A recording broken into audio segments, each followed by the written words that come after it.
Here we go. And there we go. And we are live. All right. Those of you who are actually in the chat room, let's see who we've got today.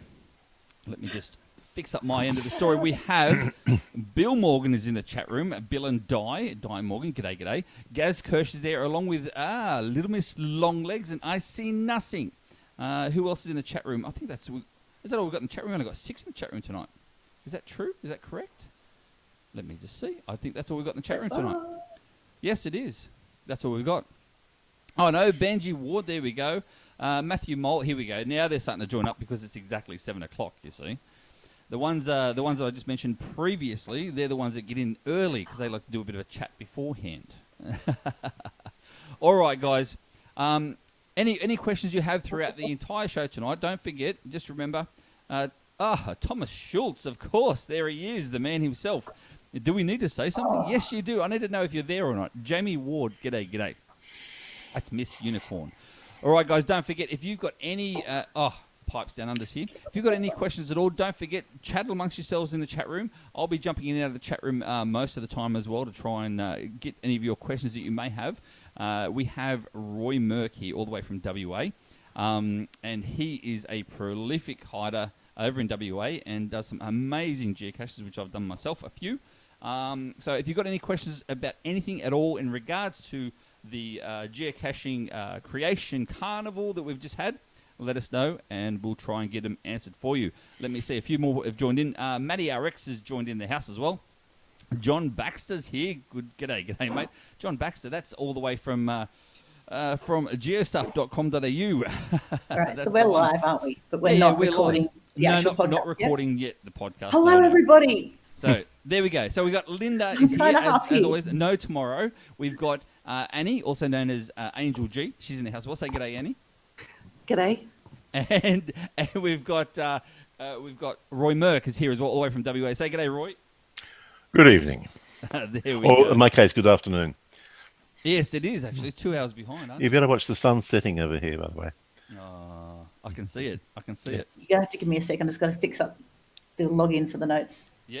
Go ahead because change something and now it's... I am just checking my music right now. Doing the playlist, doing the podcast, and almost ready to go. Okay. All right, so you guys ready to go? Nope. Go for it. Not yet? Nope. Nope, stand by for no tomorrow. Give me a second. That's okay. Yeah, nope. We've got? We've still got... there you go. So I See Nothing, RoyMerc. Apparently you're one of their favourite COs. Do you know I See Nothing at all? I see their name come up occasionally on the blogs. On blogs and stuff. Yep. And of course, Thomas Schultz, also known as Tank Engine, says, "G'day, Angel G and DTY73," who's obviously in the chat room as well. All right, are you guys ready? Guess what? I'm in Canberra. Yeah, I know, right? Are you ready, Linda? What was that? Are you ready? You guys ready? No, give me a second. Oh, hurry up, because we're going to go. We've got to start this recording. I know. I'm having trouble with the login. It's asking me to verify things on my phone and stuff like that. Give me a second. Geocaching Downunder. We're very close. That's okay. That's okay. See, I am the calm voice of reason. I noticed. Okay, show notes are on the screen. Normally I'm the stress head. And now we just need the live chat, and we'll be good to go. And just make sure you pause the video because it is a bit of a delay. Okay. Oh, we're just looking at the chat. We're not at the video. We're ready to go. You ready to go? Sweet. We're awesome. All right, guys. Okay. Let's get this party started. It's going to do a quick little audio montage, and then we'll get ready. Stand by, guys. Okay. Stand by.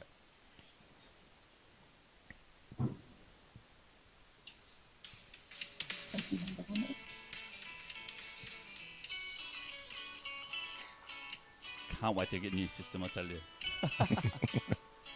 This is very sophisticated. It is, isn't it?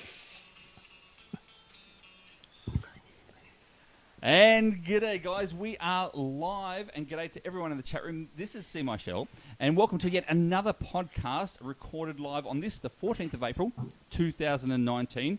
Before we get started, though, I must say, a big, huge shout out to Scott Berks from the Geocaching Podcast over in USA for helping us all with the technical difficulties we had last week. Yes, thank you, as you know, Scotty. if you didn't join up, YouTube did a really funny thing with our internet and whatnot. Anyway, thank you so much for that, Scott Berks. And if you don't know Geocaching Podcast over in America, jump online and have a look at theirs as well. He does and he actually does a live call-in, which is pretty cool. Now, what do they Google for that? Sorry? If they're going to jump online to look it up, what should they Google? The Geocaching Podcast. The Geocaching Podcast. Fantastic. It's got a great logo, a great show, and obviously they're on the different podcast channels as well. Exactly like right. Spotify and Spotify, all those channels they're all on as well as YouTube as well. So yeah. Meanwhile, a big warm welcome and g'day to No Tomorrow. She's already been chatting. G'day No Tomorrow, and with her as well we have all the way from ACT, Angel G. What are you guys doing together? That's a very good question, Craig. Glad you asked. Yeah, what's Would going you like on? the easy answer?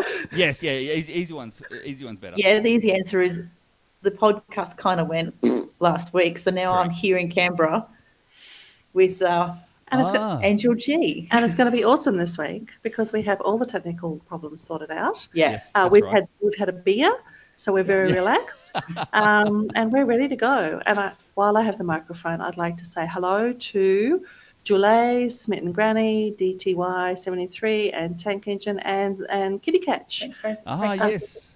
They're all together? And they're all together in the club. So welcome. Oh, hello. they're in the club watching it in a club. Kathleen's with them. Kitty Catch. Yeah. So they're actually in a club watching it, are they? Actually, Yeah, I just hope they don't have it on the big screen. That would be really embarrassing. It's okay because Kitty Catch actually messaged me a little while ago asking how about that she's going to host an official geocaching event just to watch the podcast in a club. How good would that be? That'd be a fantastic idea. We might do that. Linda, we might do that sometime. What do you reckon? Sounds great. We'll have to organise something like that. But so the real reason why I'm actually here in Canberra is because I had to come down early to the mega event because my daughter got married yesterday down on the coast. Oh, congratulations. Yay. Your daughter old enough to get married? I have 4 children old enough to get married. Well, you better tell the people what skincare you use. I don't use any. I don't use makeup. That's You're not from Kentucky, I hate right? makeup. And isn't it the good old Northern New South Wales mud that you use as well? I've only been there for a few weeks, mate. All right. We'll get back into that very, very soon. And also joining us tonight, a few hours behind, as we said before, it's his afternoon. He's 2 hours behind, so it's only 5 p.m. over there. A geocaching hider like no other. He has 51 active hides at the time of writing, with a total of 3,624 favourite points. It might be more because this was last week, so it may be more. 3,624 favourites on 51 hides. Favourites. So what does that average out? 50 favourites per hide or something on average? Wow. How many Anyway, thousands again? Western Australia's very own RoyMerc. G'day, mate. How you going? I'm fine, thank you. I think for that big build-up. Did you know you had that many sort of favourite points and whatnot? Yeah, I had to look it up to tell you. There should be a button you can press. I just pushed the button. And anyway, I added them all up, and that's what we got to. Yeah, And been a few more recently. That's a great number. And we will talk about that further into the show itself. We'll get know more about RoyMerc, or know more about his hides, and also find out how you can hide a cache that's going to get some favourite points as well. What do you reckon? Yes. Yeah. I'd like that. Yeah, exactly. I'd like some favourite points. But in the we all like the favourite points. But in the meantime, though, we're chatting some more about some geo news first, and then we actually celebrate the Cache Creation Carnival.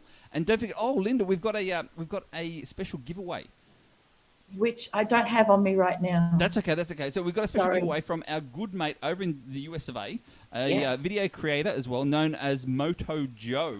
Yep. So more about that at the end of the show for Moto Joe. Oh, that rhymes. Moto Joe is MOTOJOE.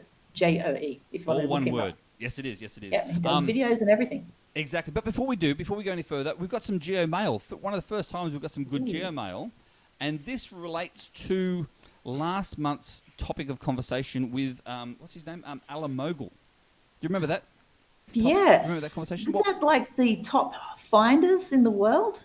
Yeah, the top and the theory was that Alamogel was a group of people caching, or it could have been a husband and wife caching. So We weren't sure. we weren't exactly sure. So this week we've actually heard from a gentleman called B.A. Wags75, and he basically says, I listened to your episode 7 podcast. Towards the end, there was a short discussion about Alamogel. Is it a group of people?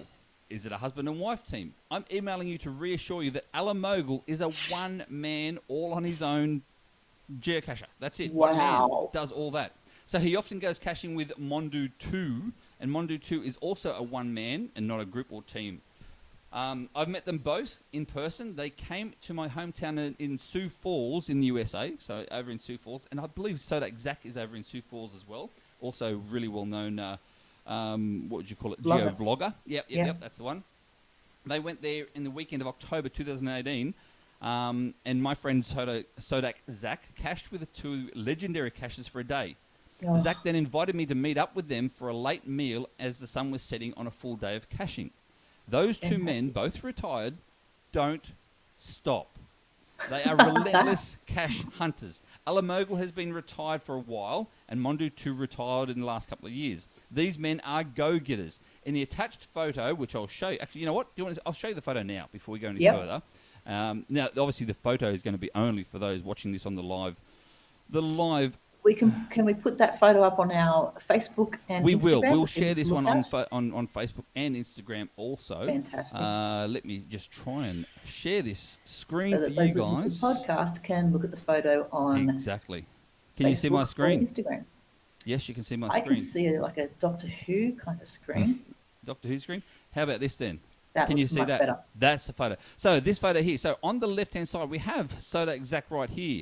One next to him, this gentleman in the grey shirt, is Alamogel himself. Then we Wow. have B.A. Wags right here Yes. with the hat and the blue shirt. And on the far right-hand side, we have the Mondu 2. So there you go. So the one in the middle there, that is the famous Alamogel. There you go. So, and everyone thought that he was a team, and he wasn't actually just by himself. And there you have it. He And did is you have by some more in himself. that letter? Yes, I did. Let me just grab it up here for you.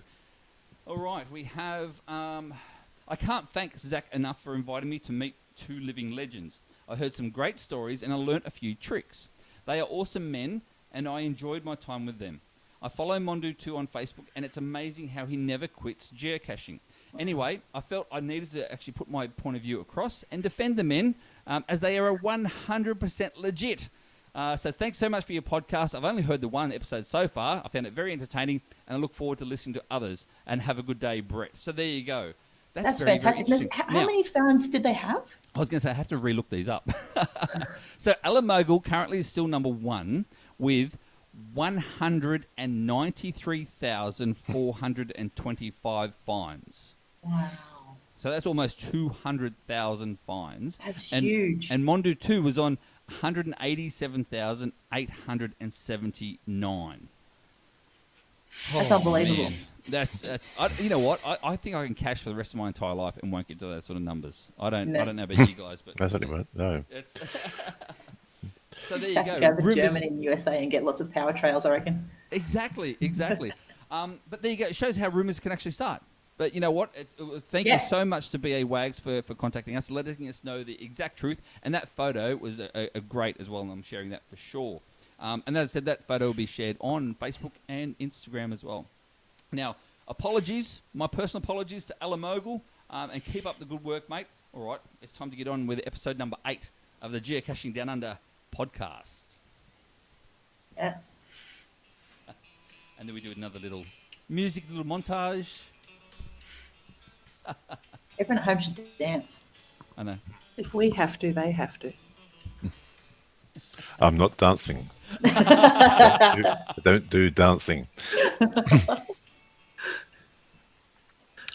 All right, guys, welcome back, and and we've just heard from the magical RoyMerc that he doesn't dance. But you know what? It doesn't matter because he makes great caches. In the meantime, geocaching news. Don't forget to log your will attends, registrations, and plan your trips to the next, not 1, 2, 3, or 4, but 5 5 major events. We have in Australia, this month, actually you guys are there, the Clearwaters event in Queanbeyan. Which event? The Clearwaters event. When does that actually start, the Clearwaters? Does that officially start this weekend? Officially starts on Thursday. Which is Thursday. Thursday the... I don't know. It's not far. It's not... Thursday it's like not, the 16th, the 17th? 19th-ish. 19th? No, it'll be the 18th. 18th, There you go. Thursday the 18th, it officially starts, and that is GC7 Mike Victor Hotel Echo, GC7 Mike VHE. Then in June we have the WA Goes Big over in your town, RoyMerc. You going to be there, mate? Probably not. No. Probably. It's 400 kilometres away. Oh, wow. I have another life as well. I do other things. So that GC code for that is GC83X06, GC83 X-Ray 06. We then have the Oz Geomuster Mega Event in July in Wollongong, GC7 N7ZC. More on that later. I've just been in that area and it's so beautiful there. It is, isn't it? I wouldn't go. Beautiful. No? You don't like it, Annie? No. You're going to go for sure. Canberra's so much better. Come to Clearwater. I'm going to both. Yeah, go both. We could go to both. I'm going to both. Going to both. That's Everyone a plan. go both. Because Yeah. we have another mega down in Victoria at Oh, St remember that Arnold's too. at the end of the year, and that is GC7DN55. GC7DN55. Now, this has been listed seriously yesterday. The GeoVenture 2020. I know it's a long way out. It's 12 months out, actually. It's in Millicent, South Australia. It goes from April 10 to April 13th in 2020. Is that Easter? That is Easter 2020. Yes, it is. Ah. And that GC code is GC82DAN or GC82Dan. So Darkside Dan will like that. So is that one already listed as a mega, or is it? No. Okay, That's listed so as an event. the Yes, intention is for it it's to be an it's event. cross fingers a large event. Let's just say that for the time being, and let's not put the mocker on it. No, let's not. Exactly, a large event. There we go, the large event. So make sure you put your Willetons in, register, and plan your geocaching trips now. And as I said, you've got another 12 months to wait for that one. So anyway, how's everyone going with the souvenirs? Yeah. The cache creation souvenir. How are you going, Roy? I don't know. You haven't We looked? will definitely have all of yours except You'll for have the all event of one. yours. Yeah, you'll have all of yours, Roy, because you get 25 points for every favourite point you get on your cache in that 4-week period. So you'd have all of yours, wouldn't even know it, mate. I'll have a look. Go and have a look. Linda, what about yourself? No tomorrow. Yes, I have all of mine, including the event one. Sweet. And what about Yes. you, Angel G? Yes, I have over 700 points now, so I'm feeling really excited about that. Sweet. Including a couple of favourite points on some of my caches, which I'm really excited about. I actually really liked this particular style of souvenir gathering, let's call it that, as opposed to some of the others, because it rewarded good quality caches, like actually the hiders. Yes. You know, and it made people go out and find the good quality caches rather than just find 100 mint tins on a power trail. How did you go with yours? Me, of course I got all mine. Yeah. How many points are you up to?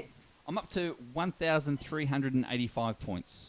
Ooh, And I nicely done. And I didn't even cache that much. I think a lot of mine were on favourite points.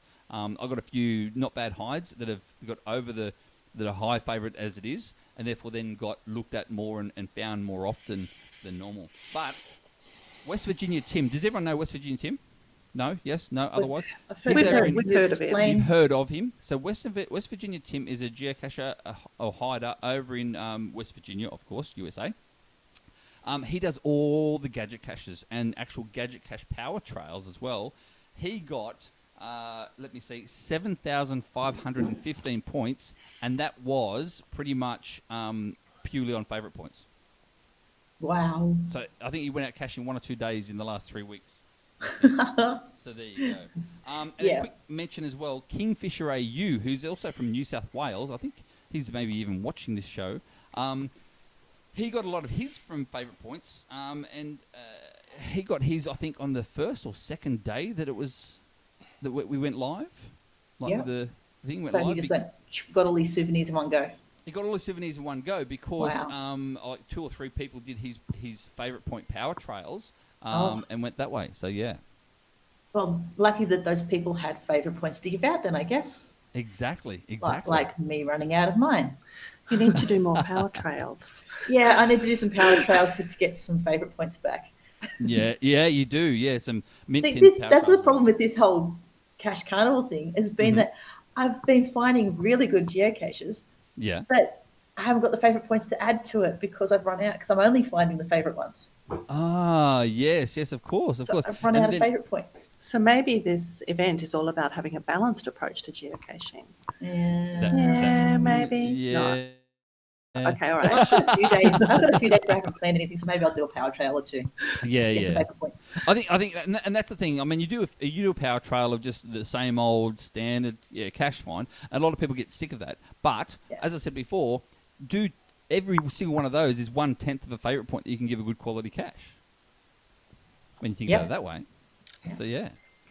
Meanwhile, some of our viewers online have found they've got all their souvenirs and things as well. Yeah. I'm just looking at the chat room now, and Gaz Kirsch said that they went and found a lot of Kingfisher AU's caches and Aussie Ben's caches for the souvenirs, and they said that they actually placed some really good hides, and therefore then it would have been favourite points from them as well. So that's pretty cool. So there you go. There you go. I'll have to put them on my list of people's caches I need to go find then. Obviously, they've got some good ones to look for. They do. In New South Wales, I believe. They're in New South Wales. Well, that makes it easy for me. Kingfisher AU. So, yes. In the meantime, one more music track now, and then we do the official interview with the man himself, RoyMerc. No build-up, Roy. No build-up, mate. It's all good. See, everyone else is dancing, Roy. Okay, we'll there he goes. Yeah. There he goes. He's got the hands going. I love it. That's your lot. No more. I must preserve my dignity. And welcome back. We have now the interview with the man, RoyMerc himself. All right, Linda, do you want to start off? What questions do you have of Roy? Oh, wow. We've got a few questions here, haven't we? So, Roy, just wondering, for starters, how long have you actually been geocaching for? Yeah, coming on 11 years. 11. 2008 started in November. So this November, that makes it 11 years. I looked it up. I'm sure. 11 years in November. And I have the magnificent number of 352 finds in that time. As you see, I'm not much of a finder. Not terribly interested in finding geocaches. But you enjoy other people finding yours. Oh yeah, that's the idea. Yeah, wow. Well, I've done I've done a few of his hides. I've done a few of Roy's hides, and they I must say they are brilliant hides. Anyway, more of that later. What were you going to say, Linda? Sorry, I really. I was just going to say, if you're not someone who goes out and finds many geocaches, what part of geocaching in particular do you like the most? What appeals to you the most? I like making them. I like the creative act of producing little machines, and it's also a great little. It's something I can do for our community. It's sort of like setting up an invisible tourist attraction and bringing people into the town. And Denmark does rely a lot on tourism, so that's my joy is get things going for them.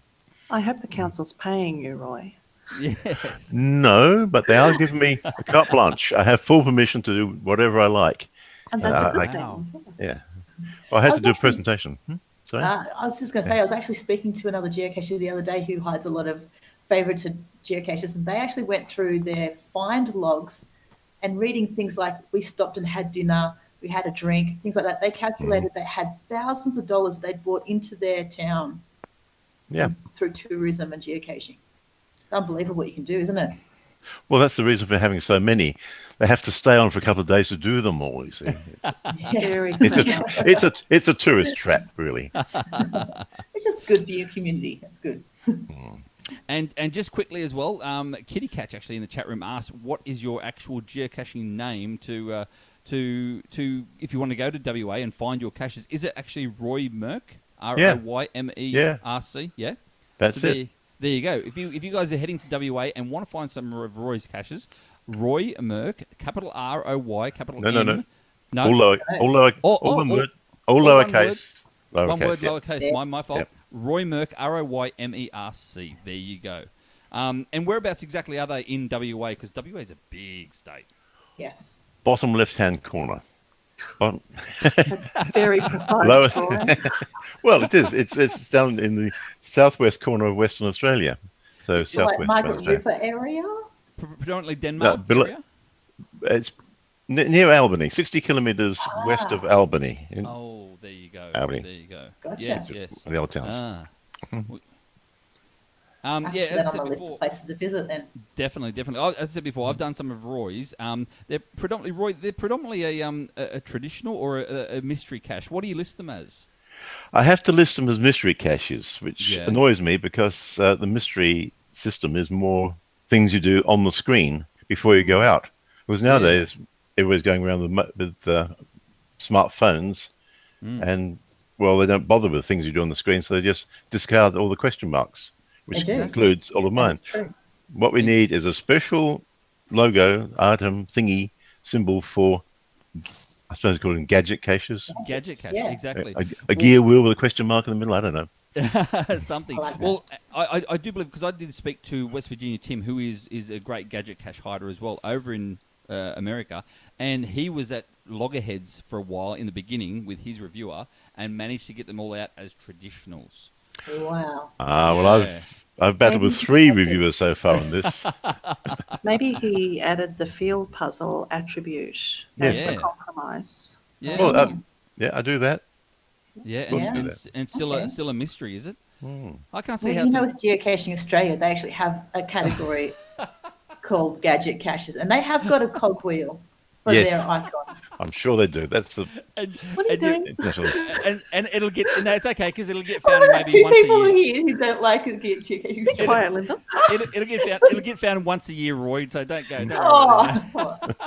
Oh, Everyone plays the game differently. No worries here from me. I'm just joking. Everyone knows that. Yeah, well, it might be because that's the thing I think about, right? So a traditional cache is actually at the exact location that the pin Yes. drop is. Now, the only difference between your caches and a mint tin is that you need a battery or some other means to actually open up and grab the container. So what's the difference then?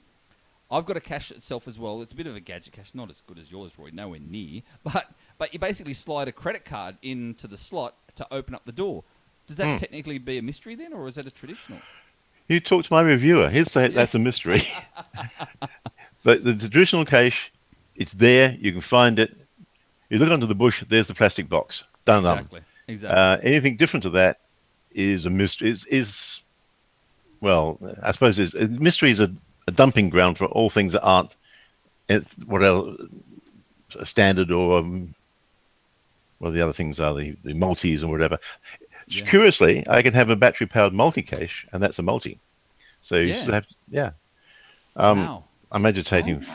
I've sent emails off to headquarters and been studiously ignored by headquarters. So. See, and that's the thing. With the headquarters, I found with reviewers that reviewers are just volunteers as well. Yeah. And we must a big shout out to the reviewers and say thank you so much for all your work and hard effort. Just because, reviewers thinks one thing's one thing, one thing's another. Every reviewer I find has different ideas on different subjects. But they're all So, bound by the rules. They are. Yeah. But those they're rules not being mean vary. to us, they're going by rules. But those rules vary, especially when it comes to the actual gadget cache sort of style. Yeah. And that's what got me. But so I mean, it's amazing how one person over in a different country can list them as a traditional, but you have to list them as a mystery. And as you said, Roy, the difference is, as a hider, more people find traditionals than they find mysteries. Let's be honest. Unless it's geo art, I'm finding traditionals before I find mysteries. Yep. You know, that's the duck. I like- of it, really. Especially if you're in a hurry. If you've got a time limit, you're going to skip the question marks because you don't know how long they're going to take. Yep. Exactly. And Yeah. by the way, who here reads descriptions these days? I do. I do. And I know that you don't. Okay. Because you tend to go to places and not know how things work because you don't read the description. Is that right? Exactly right. I've been to Roy, just quickly. I've been to a gadget cache place up here, and I was FTF. I was the first one there. Well, I was the first one there more than FTF. And I'm doing the whole gadget thing, not knowing. I'm going, I can't figure it out. You should have read the description, shouldn't Definitely you? should have read the And I description. didn't. Yeah, and then But I went and picked maybe up. No, not. tomorrow I went and picked up Yes. No Tomorrow because I thought, worked oh, in my she's smarter benefit. than me. So she's smarter than me. So I went and picked her up. And yeah, she's smarter than me because she actually read the description, which tells you how to do it. Well So done. it actually worked in my favour. Well done on your F2F then. I got an FTF. Yes, I got a joint FTF. Joint. I picked her up. Well, Sounded like you were just the chauffeur. He was. I couldn't drive because I had a busted arm. So I was very glad to be able to get out and do that. All right, get back to the subject with Roy's Yep. stuff. Roy, so you have mostly all yours mysteries, or do you have multis, or what? I've got multis, a few Yeah. think traditionals, Yeah. even a couple of dreaded nanos. I've sunk so low as to put out nanos. No. Oh no, A little bit different, but yeah, nanos. That's I've right. That's done right. that. Camouflage. Roy, I'm going to share my screen right now, and I'm going to just have a discussion of this particular one as well. Now, I do believe this one is now missing. You sent me. Remember this one you sent me? Oh, yeah. Photos of? Yes. Yeah, yes. yeah. And unfortunately, this one is missing. So I'm going to show this first.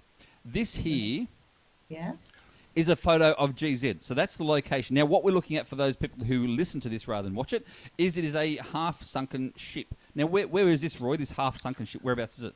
It's the Albany Harbour. It's called the Chains 2. It was one of the original whaling boats.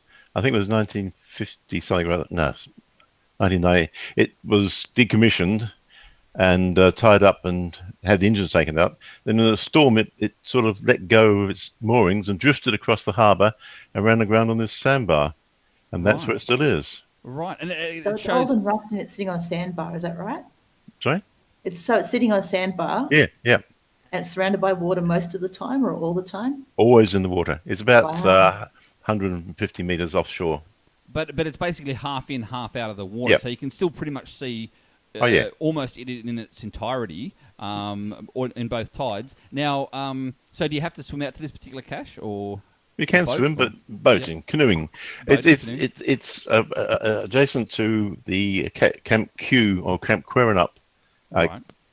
sort of government-run camping thing where you can, family groups and school groups can stay and indulge in activities.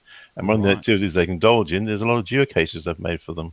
Well, that's And the really boss wanted to have a limpet mine on that boat. He really wanted a limpet mine. A limit mine. line. So if I then go to another particular Yep. photo, this one here, let me grab this one up. So this is the start of the limpet mine. Now what we're looking at, Yeah. again, for those people who are only listening, is basically a circle that would normally look like the start or the base of a particular limpet mine. What would you call a limpet mine, Roy? Well, that what you're looking at is the magnetic ring. That's a ring of magnets and a steel chassis which holds the thing onto the boat. Right. So that was just magnetized onto the boat. It wasn't actually drilled Oh, no. in there at all. No. No, it's stuck on the boat. Very, very powerful magnet. Very powerful. Okay, and so this next photo I go to, so this is, I think this is the finale of the. Look at that. Look at that. So what we're looking at now, people, is the circle, but then inside that, what it looks like to me would be the PVC pipe sort of style, Yep, 90mm pipe. 90mm pipe, and I really Cap. like Screw cap. and with the screw cap lid. I do really like how you've got the logbook there, which is it's elasticated in there, is it? Yeah, it's an elastic strap which holds it in place. Because remember, you'll be doing this while bobbing around in a canoe. So you take the unscrew the cap, and as you see, the cap is it's captive with a steel cable, stainless steel cable, so Yeah, you can't yes. drop it. Yeah, That's good. Right. So that's and it's cool. waterproof. That is super cool. And then, of course, the limpet mine itself, the magnet itself, is also cable tied. Yeah, By the looks of yeah. it. Yeah. When I say cable tied, It's got a steel hawser of a stainless steel wire, cable. which Yeah, goes, steel wire. and that was padlocked onto a stanchion on the top Right. on the deck. Right. Yeah, So, and so these are the sort of things people were talking about that would create high quality favourite points. And of course, Yes. as always, it's got the official Geocache Game Piece logo on there. Where do you spray paint that on? How did you get that on there, Roy? that's a stencil. So you use stenciling, do you? Yeah, yeah. Ah, interesting. I do believe you can get stenciling. Just a quick plug: geostuff.com.au. Yes, they do and have I've bought mine there have recently. a stencil. Yes. I think that's one of theirs. Yep. Yeah. It Yeah. looks like maybe been one of theirs. So there you have it. Let me just try and shrink all this back down again now, and get you guys back to stop recording. There we go. So now I can, not show my screen. So that what would you say, Roy, in that case? And if someone wants to hide a cache of any sort, doesn't have to be a gadget cache, but they want people to go there and they want people to talk about the cache and maybe want favourite points. What sort of information can you give them to be different to the others? What do you think?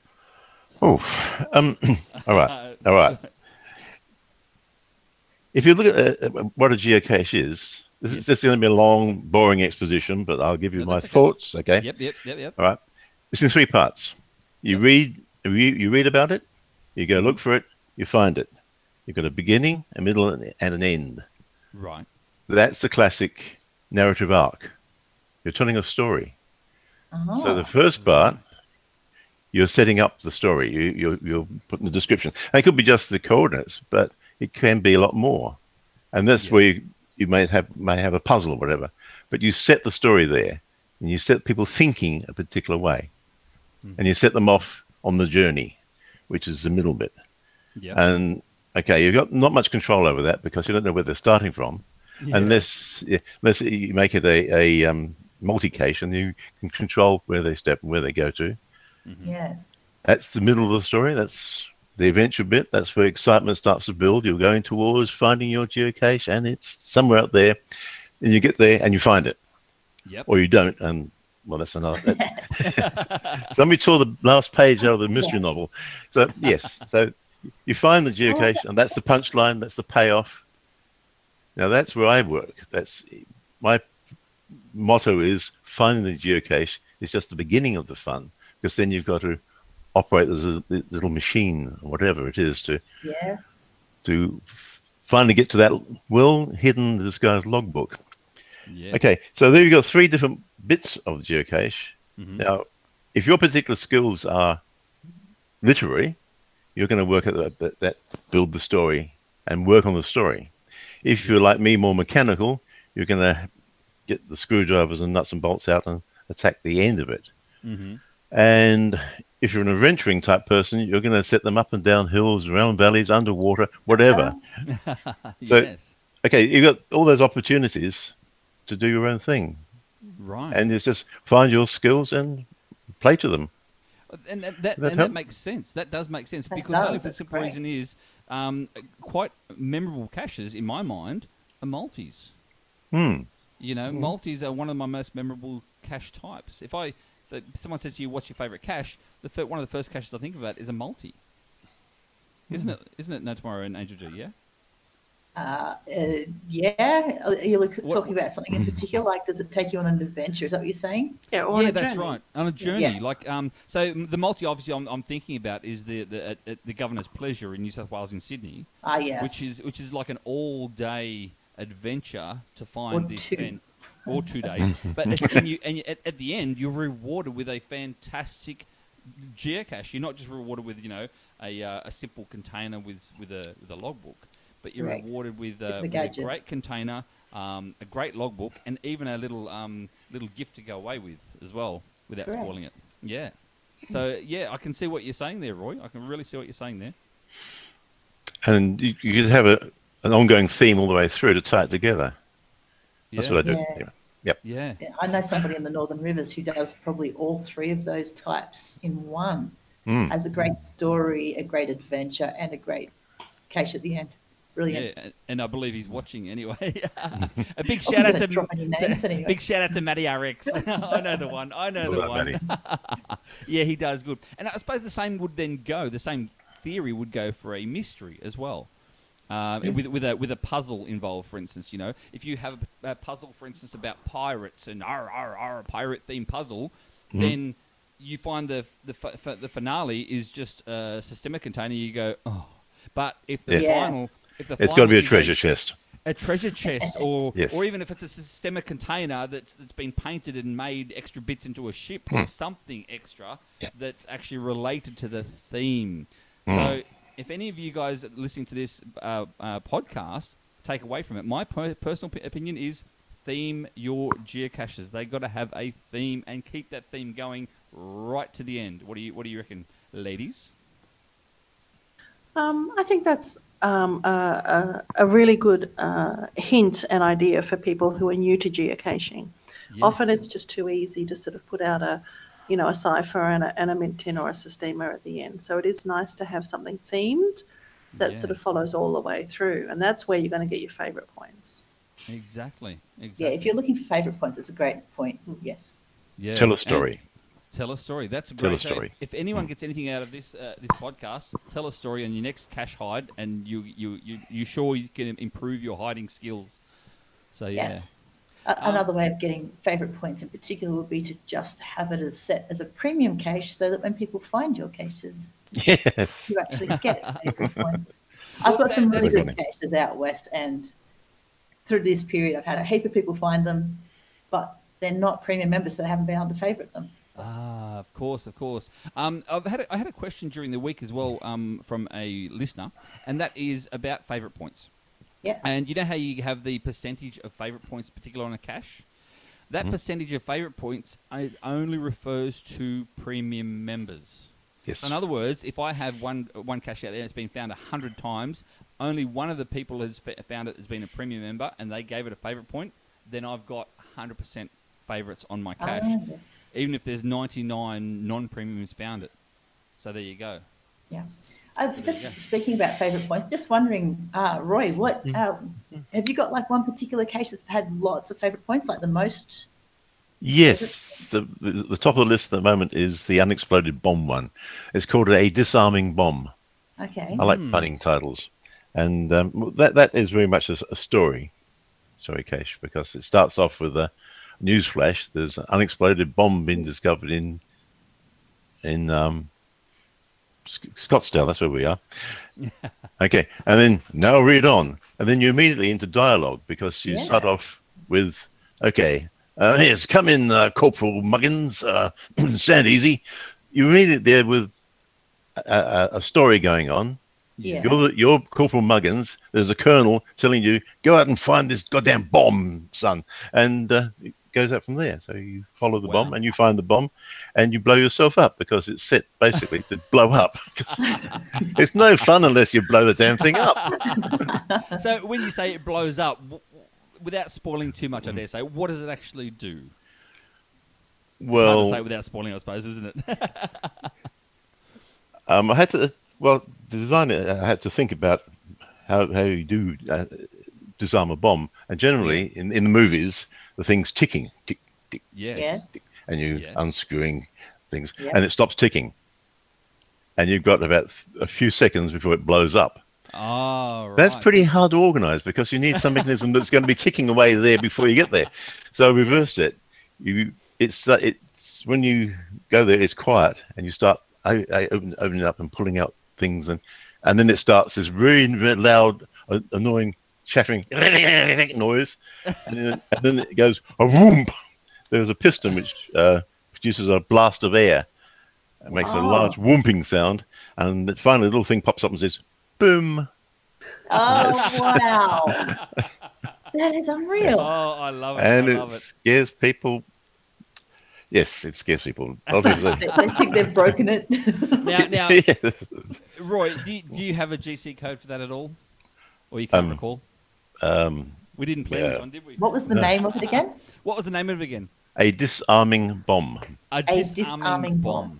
Yeah. There you Maybe go. somebody in the chat room might know the... I was going to say, I see nothing. I see nothing in the chat room has said it's a great cache. So he's obviously done it. So I see nothing, mate. If you can get us a GC code, then I'll read it out from there. Thank you so much. Meanwhile, next question, the next question is these BYOB caches you have. Now, I've got some few photos on those as well.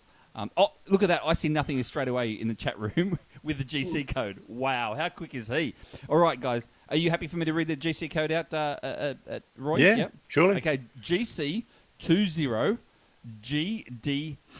GC20 Golf Delta Hotel is the actual GC code. So there you go. Now, getting back to these BYOBs. Yep. What's BYOB? Battery. Bring your own battery. What about BYO bomb? Okay, I'm going to put a message. Beehive. Yeah, I've got to put a message out here. It's a very important Yes. message. With Yes. 9-volt batteries, I use a little 9-volt because it's just ideal as a key. But those two little terminals at the end, separated by 12.5 millimeters, are live all the time. Yep. Now, if you put that in your pocket with some keys or some coins, it'll short circuit. Oh, Now- wow. So what will happen then is all the chemical energy in the battery will turn into heat energy, and you'll have a very hot pocket. It won't burst into flame, but it'll get very hot and may exude some nasty gas and corrosive chemicals. So That is always, I've got a battery here. Yeah. Can we see this? Where's the camera? Okay. Yes, You'll a normal, notice what you're holding, a normal 9-volt battery. another battery with a little plastic cap on the top, which covers the Oh, terminals. Yes, yes. Yeah. Now, if you buy the battery with the cap, that's called a keeper. Keep the keeper, and always keep those terminals covered. Right. If you put in, I get a lot of people complaining. I put the battery on it, nothing happened. It's your machine's broken. No. No. What you've done is you've put the battery in the glove box with a load of metal, and it's shorted out and flattened. It takes about 15 minutes, and it's completely dead. And you have to go and buy a new one. So And you know, cover you know the what, terminals. that makes sense. I mean, if you have a battery in the car, for instance, and you've got the two terminals in the car, it's exactly the same, but just on a smaller scale. Yeah. You know, if you touch the two batteries and it sparks, Yep. it's the same sort of thing, isn't it, really? Well, yeah. Just on a smaller scale. It makes sense. So there you go, guys. Keep your batteries covered. Keep the terminals covered, bit of tape, terminals covered. put it in a plastic bag, put some tape over the top, sticky tape, Right. whatever. Don't let it touch metal, otherwise energy can either be created or destroyed. It has to go somewhere, so it goes Exactly. into heat, Yes. and it kills your battery, and you've wasted your couple of dollars or whatever. Yeah. Right, yeah. Sorry, yeah, what was the exactly. question? No, that's all right. Tank Engine in the chat room as well. Tank Engine just said, "What happens if you just stick it on your tongue to test it? What is that like?" Well, your tongue will be able to detect about 20 millivolts. Yep. You'll get a single, but you need to have the full 9 volts, and you need to have the battery capacity to deliver some current. So Right. it's not a very good indicator. You need a battery tester to load the battery and then measure the voltage. So you can't just use your tongue as a tester. That's what you're saying. Well, you can, but it's silly. It's just going to make you. It probably hurt a bit, and it won't really give you a full indication. If it hurts a lot, yeah, the battery's probably good. Yeah, Yeah. Well, Thomas always puts his caches near blackberry bushes, so I think that's just a little bit of payback if he uses his tongue to check the battery. I'm all So- for it, Thomas. Go for it. yes. Thomas only. Thomas only. You check him with your tongue, mate. No one else. No one else. All right, I'm just going to quickly share my screen once again because I have another cache I want to ask you about. While you're doing that, can I just ask, is there an actual attribute for bring your own batteries? No. No, Oh, is I it- think It's a But- tool. I think It's a tool. Yes, it needs an extra tool. I think there's a Okay. tool attribute. There Yeah. is a A tool tool of the attribute. trade. Yeah. rightio. So then Right, you'd look in right. the description and find it there. yeah. So that would be a exactly. problem for Craig, wouldn't it, if he doesn't read the Yeah. description? Correct. That's right, Right. exactly. Well, I was told, so Kai Zabro, actually, when I was over in WA, told me about Roy's caches, and he said, make sure you have a battery. Now, I went to the local servo or whatever, and I bought a battery, and you know what? It didn't work.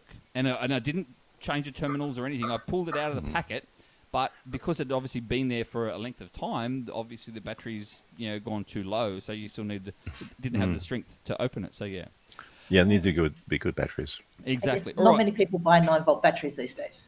No, they A don't. lot more now. A lot of people buy them in Denmark. I too. There's a roaring business for them over there. Oh, the local IGA loves me. Flog so many batteries.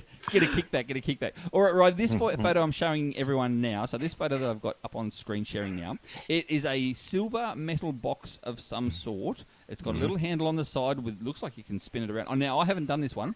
It's got a little hand on the side. Looks like you can spin it around. Looks like it's got two eyes in the front. What's going on to this one? Well, I'll give you some background on this one. Yeah. Remember, I have permission from the Shire to do whatever I like with geocaches.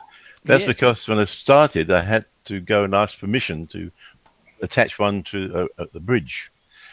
And they said, okay, yeah, why not? And I went back again with another one saying, I want to.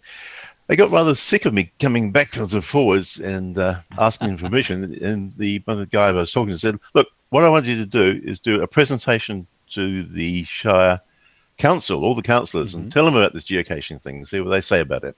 So I made a little 10-minute video, and I showed them the video, and I told them about it, and they said, "Yeah, go on, go for it." Yeah. And it's actually in the minutes of that council meeting that I'm allowed to put geocaches anywhere. And to prove it, brilliant. this geocache is attached to the Shire offices, the Shire building. It's on the veranda. Right. So the actual the councillors, etc., look over this for you. Yeah, they take care of it. They watch people come and play with it and get frustrated. What would you like to know about it? So for me, it looks frustrating. Obviously, there's a little turn handle on the side, which you'd spin around, and I'm not sure if anything happens by that, or if something opens up. Or... Well, you spin that round and nothing happens until you put a battery on the other side. Right. And the other thing about this one is, can you see what's awkward about it? Like me, it's left-handed. Oh, it you is have too. to wind with the left hand, and you manipulate the battery with the other hand, with the right hand. Right. Which for me is okay, but for a lot of other people, like 80% of the population, it's my revenge, my sinister revenge. That's very nice. It's a minority. It's a minority revenge. Minority revenge. I like it. Sinister versus the righteous. And so the lid opens up from there. The top lid there that you can see. Or the eyes open. The eyes can't do it. Yeah. Well, shall I spoil it for you? Oh, it's up to you, Roy. They're your caches, mate. Okay. You attach the battery. You wind the handle, and when the battery's powered, the release mechanism inside, the eyes will open. Oh, blue eyes. They're blue lead eyes. Yeah. And then it makes a horrible noise and delivers a cache to you. Oh, brilliant. So I won't tell you any more about that, but it's... No, that's fine. It's a frightful thing. A little bit right. Cyberman-ish, like mentions. Go on to another one that I've actually done myself as well. This one here. Yeah. This one, I did this one as well. This one's located... And you know what? Again, talking about themes, this one here is... You can see the colouring and stuff. It's the cache page and everything is themed to the location, which is that. Which is what I liked as well, Roy. Mm-hmm. Rockingham. Yeah, Rockingham. That's the one. That's right. It's a TAFE, Technical Education School. It's attached to the wall there. We got permission from the guy in charge. Right. What would we like to seek permission from everyone. Yeah. Well, see, this one here again is if people that obviously can't see it. This one's actually dynabolted onto a brick wall, so it's got some dynabolts in it. So it's not going to get muggled, really. Let's be honest. At the same time, you've got it's like a red circle in the middle, and it's got two little silver parts where automatically you think that's where the battery's got to go. That's right. Yep. Now, another thing, a question that came through, Roy, from the chat room was, does it matter which way the battery goes, like left to right, right to left sort of thing? Nope. No, so either way. Either way. That's operated by a solenoid, which doesn't care about polarity. Right. The ones that do care about polarity make special electronic arrangements to make sure the voltage stays the right way around. Right. The bridge rectifier, if anyone wants to know how that works. Yep. No, that makes sense. That makes sense as well. So, yes. All right. Thank you for that. I'll stop my screen share once again. That's a bit better. Welcome back. Awesome caches. Thank you. Now, Roy, another question came through about maintenance. Oh, yeah. Yeah. What's your maintenance like? Pretty busy. Yeah. And what do you have to do for maintenance? What's the most issues with these? Doing repairs. Yeah. Some of them are fairly elaborate. People have been too tough with them and they're not patient enough. Yes, but I take it that if that happens, it's my fault because I didn't make it strong enough. Okay. The trouble with making things the trouble with making things foolproof is the size of the fools. Yes. Yeah. And sometimes you see destructive acts. You think, how the hell? One of mine is it's a multi thing, and it's got lids and things that open, and one of the little lids was broken off, snapped off, and that was high strength polycarbonate plastic. It would take a tremendous amount of force, a really dedicated effort to smash it. Now, why would anybody do that? Yeah. Anyway, I replaced it with a stronger steel lid, and that's working. But yeah, that's working better. And the other thing is weather. Things with the electrics. Of course. If rain gets in and it fails. So yeah. I do a lot of repair and rebuilding. Of course. So you're course. always course. looking for sites that are sheltered then for Yes. your caches? Yes. Yep. Okay. That one on the post is under a veranda. It's free. Yeah, I On noticed the there was lee, before. and then also on the leeward side. Most of our weather comes from the southwest. It's on the other side. Ah, Yes, because obviously over in WA you got the what is it, the Perth, is it Perth Doctor? What's it called? The Fremantle Doctor. Fremantle Doctor, that's the one. Yeah, Does that affect you down in the down the west? Oh no, we get our weather is straight off the Antarctic. Oh, comes- nice and chilly then. Oh yeah, Fremantle you can Doctor. see- yeah, what is the Fremantle It's a Doctor? cricketing term. Everyone knows the Fremantle Doctor.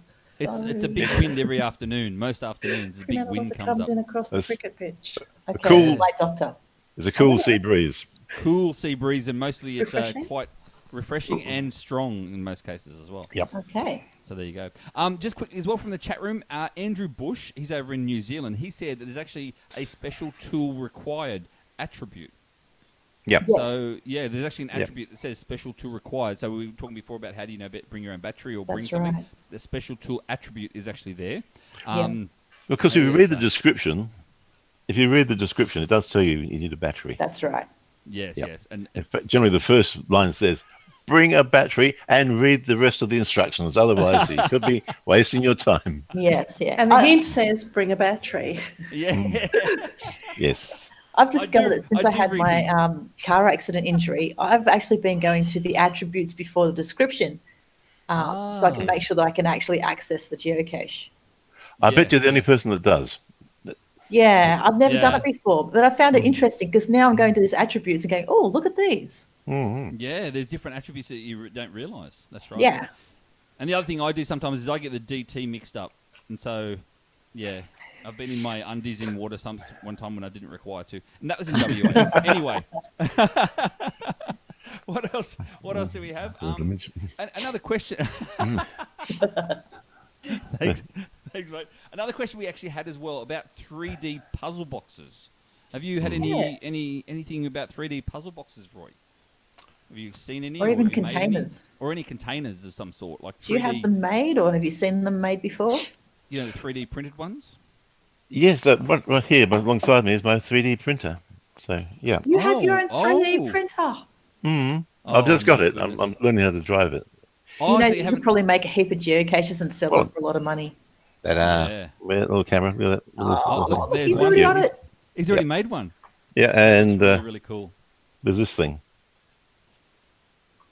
Oh, little, yes. It's little, like little capsule. little So, yeah, capsule. it's yeah, a- yeah. So yeah, get yourself a 3D printer, and online, there's a lot of web pages that give you designs. People made designs, published for free.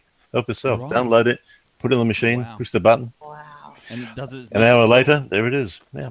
Wow. I did jump on Pinterest and I saw there were a lot of pictures of actually 3D printed caches. And I thought that was Yep, really yep. interesting, but they Yeah. must cost a lot to make, surely. Yeah, I was gonna say, what's the price like, Roy?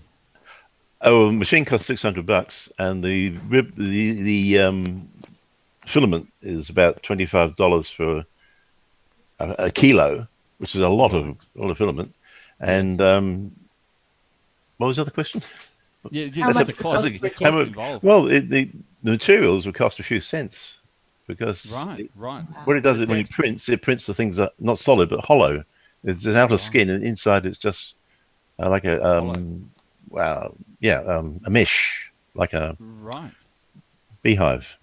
Yeah, thing. yeah. So Yeah. so it actually Gotcha. would be. It's a good cash container. So what you're saying though, the major cost though is in the actual printer Yes. itself. Not, Whereas it's come down phenomenally in the last couple of years. yeah. Yeah, Well, come on. that's the reason why more and more are coming out now with them. I think. I'm getting very tempted right now. There's a web page called Thingiverse, like Thingiverse. Yeah. Thingiverse, like Thing Universe, Thingiverse, and Right. there's thousands and thousands of things on there. Yeah. Some extremely elaborate and some very silly. So you Right. got the choice. Right. But if you put in the search geocache, it'll come up lots of designs for. You know those cryptic things, those crypts doodads, where you got numbers that rotate around, and it's Yeah, like cryptex. dozens of Cryptex. them. A cryptex. Cryptex, Yeah, that's it. yeah, Dozens of yeah. those. Yeah. Wow. You can make your own. We recently did a cryptex the other day. Actually, they're pretty cool too. I love cryptex. That was great. There's one in the ACT, by the way, for those coming to the Clear Waters Mecca. Of course there is. I mean, there's some great caching in the ACT, and you know what? There's lots of geocaches in the ACT. Yeah, So and there's many. geo art and great locations. Yep. Yep. Great people. Yes. Some of them. All of us are awesome. What else? I actually have what a else we got? question. Yeah. What was Yeah. yours? I'm wondering, like, a lot of people struggle with gluing geocaches with camo. Like, is there like a specific glue that works best with plastics? Like, Good question. Camouflage. like just like I noticed a lot of people, I'll use a bit of glue with a system and stick something on it and it breaks off really Yeah. quick. Or even magnets. Oh, yeah. Gluing to plastic is a bit of a problem because Yeah. it's got a surface which repels, in effect, a lot of the adhesives, unless you can find a solvent adhesive. But Right. I don't know what the plastic is that Semester used, but it's pretty much intolerant of things like that. Yeah, well, I've used a the epoxy where you get the two mixed together. Yeah, yeah. So I've used an epoxy glue with shells on a cache, Mm. and no, tomorrow you've done that one. What happened to it when you found it? There was glue but no shells. Yep. There's no shell. I couldn't believe it. Like, and this is an epoxy glue, so yeah, it's struggle with glue. Yeah. Speaking of magnets, though, what sort of magnets do you use or recommend? Neodymium. Which ones are they? Neodymium. Well, the Rare earth. neodymium. Rare Yes. ones. Yes, the little super magnets. If you've got an old hard disk drive and you tear it apart, you'll find in there two slightly. If you've got one of the old ones, that's the best thing that you can do with it. Is there's a couple of these little magnets in there, the semi sort of crescent set. They're very, very strong, very, very powerful. There you go. And you can buy them online. If you buy them from China, they cost a few cents. If you buy them from Australia, they cost a few dollars. Oh, there's, right. Is this the right. same Okay. kind that you get in like washing machines and dryers? The same kind of magnets? Well, you're talking about a Fisher Paykel. I washing don't machine. know. I just noticed that there's the magnets in different kinds of machines. Well, if it's a sort of a greyish compound, sort of matte grey finish, that will be a ferrite magnet. If it's bright and shiny metallic finish, like nickel plated, that is a neodymium magnet. Yeah, and that's one you want for. But NYD I think is yeah. Look up, do search on Google for magnets, and you'll instantly come up with all these options. And you can get them with screw holes, so you can attach them with screws, like a countersunk screw, brass screw, and no glue. Makes it a lot easier. Oh, definitely. Because I mean, and as we were saying before, with the glue, that can the magnets could be that possibly that strong that they actually stay attached to the. You can put the magnet on the inside. Host. Yeah. Yeah, put the magnet on the inside, and the magnet force would go through plastic as though it wasn't there. Yeah. There you go. So put them on the inside of the whatever the container. That's not a bad idea. And put a bit of tape over the top. Yep. Bit of your gaffer tape or duct tape. Duct tape's the stuff. Really grips. Duct tape's good. What else do we have there now tomorrow? What other questions? Well, I was actually wondering. I just thought it'd be good for us to have a bit of a discussion about. I've noticed that there's not just creative containers, but I've actually found there's some really creative puzzles that people can do on their actual page, or not even puzzles, but the way they present it on the actual geocache listing. Like you're talking about like the HTML sort of listing page. Yeah, well, some people will like you can actually go to a lot of trouble to make a creative puzzle that leads to just a not an average cache, but like just a cache. It could be average, could be awesome. But I just thought the creativity is not just in the actual find, but like we were saying before, like the story. Yep. Stories and stuff. I think that's really awesome to see that kind of creativity as well. If you're doing it on your computer at home, then you can do whatever you like. But if it's going to turn up on an iPhone or a silly little screen, Yes. Yeah. That's not going to be so easy. A lot of them, for example, you could have a jigsaw puzzle, a complete jigsaw puzzle that covers the whole page, and then you can spend hours moving little things around and put it together, and then you'll see the message, the numbers. Yes. Doing that on the iPhone with a fat finger trying to move things. So it's the smartphone has made a big change, which we're still adapting to. And I've actually noticed that in the apps as well. Sometimes in the apps you just can't access things as well. Yeah. So you actually need to click on the go to web page to be able to see the proper details. Yep. Like if someone's got hidden red herrings, you can't see that on the actual app. Yes. That's another that's right. puzzle trick is to use white text on white background. Yeah. Yes. Yeah, you can't change that on the. Anyway, Although I don't like using Cashly, Cashly, you can actually go from text to web page to all on the same thing on the description.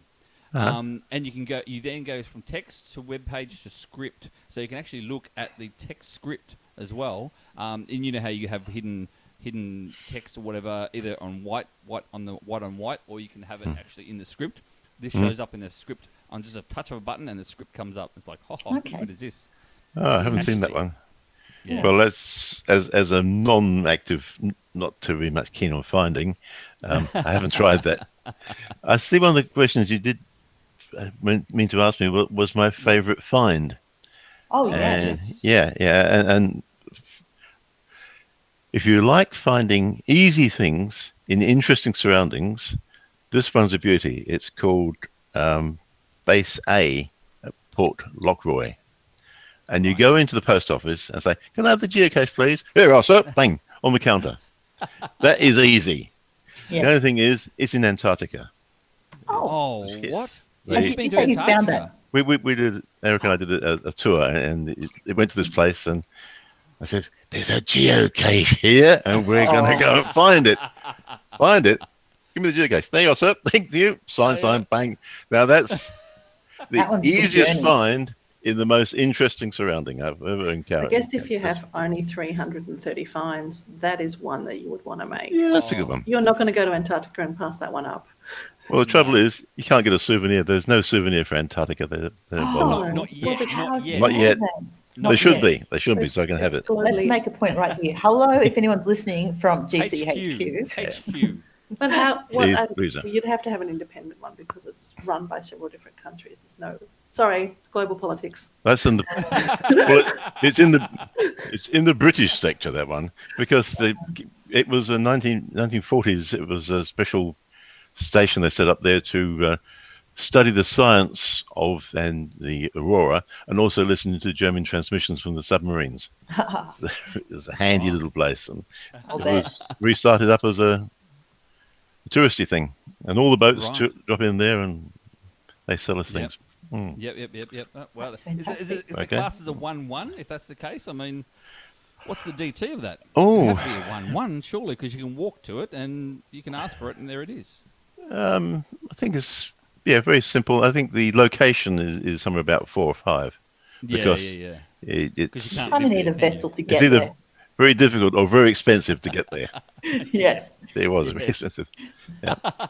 I want to ask, did you give that a favourite point? Of course I did. Yes, I did. See now, it doesn't it might have been really easy. Quality. That's quality, because, I mean, you've That's only about got the like location, 35 that one. favourites. Yes. Yeah, that's right. And poor Roy, he's only got like 35 favourites, so he's got to be scarce. Yes. I'm very, very careful who I give them to. You would be. There's other questions. Another question we had was and this is from a listener, was about the new buried thing, and I can answer this, and tell me if I'm wrong, Roy. You can't actually physically bury an actual geocache. That's not what the buried part was about. What it's about now is if you wanted to place a geocache on a post, you can now dig a hole and bury the post in with permission from the landowner, and then you put the cache itself on the post. So you're not actually putting the cache underground as such, but part of that cache is the post in which you're putting it. That's when you can bury it down. And I'm sure that's what I got from it as well. Well, I have a lot like that. Yeah, yeah. At least 4 or 5 of mine. That's that principle because I have permission to do it. That's right. Yes. right, So, yeah, And exactly. that's, there was a rule about not having something buried for a few years, wasn't there? But that's It was, yeah, changed for now. quite some time. You see quite a lot of things covered in leaves, Oh, which is Yes. a shallow depression covered in leaves. That's a sort of a burial, isn't it? And there's You know, it's really bad when they're covered in like 5 centimeters thick of leaves in Yes. a mosquito-infested swamp area. Is that right, See Michelle? Is that right? And you spend over half an hour trying to find something that's been completely buried by leaves. No. You spend no more than 2 minutes to begin with before you crack the poops and go, you know what, I can't handle these mozzies anymore. I'm going to go to the nearest Aldi and buy myself some spray. So then Correct. You leave for 10 minutes, go buy some spray, then come back and spend the half an hour to find it.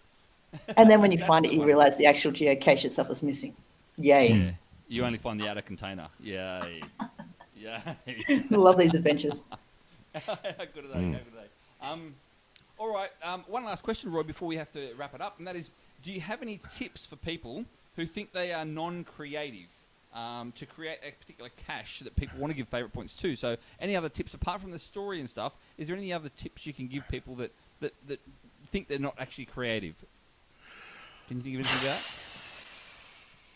Do you have any yourself?